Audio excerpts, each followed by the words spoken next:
Hi Barbados, I'm Sabu, the director of the Met Office. I have some information for you about Tropical Storm Jerry. A lot of persons have been asking what it's going to be like as Jerry passes to the north, well north of Barbados. Now, we're going to start off with the marine side of things, and this is where the animation starts back.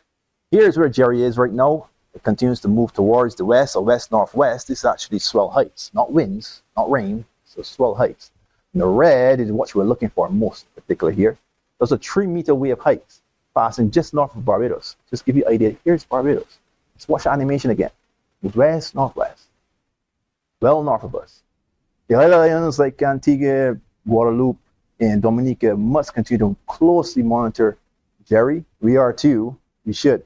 In the next 2 to 3 days, we must want to monitor the system very, very closely. Let's look at another image. This is a still of Jerry passing to our north. You can see the red I was talking about, just barely to the north.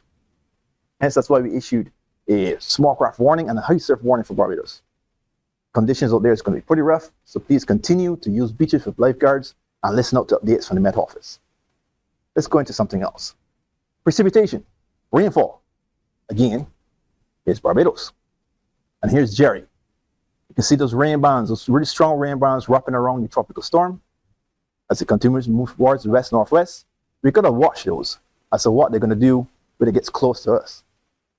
Now, Jerry continues to move to west-northwest. Right about here, at this point, he should become a Category 1 hurricane. See those bands start wrapping in. It's Barbados.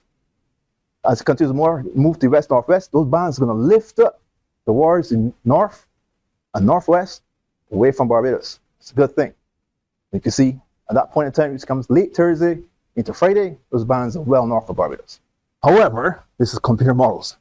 This doesn't mean that's how it's going to play out. But for now, it looks pretty good from a Barbados perspective. You've got to continue to monitor for updates from the Met Office. Swells, closer to home. Now, I'll show you that big picture. We didn't show you Barbados in fine detail close up. Let's look at the island closer. Now, when the animation starts back, just before this point here, you can see conditions look pretty good. This is not so significant. Then you see this darker green comes in. The swells coming in really probably around 2 to 2.5 meters from the northeast. So conditions are going to get pretty rough on the east and southeast of the island. But there's a chance that conditions get pretty choppy on the west as well. And therefore, make sure you use beaches with lifeguards coming up, especially on Thursday and Friday, folks. Continue to monitor us for updates and stay safe.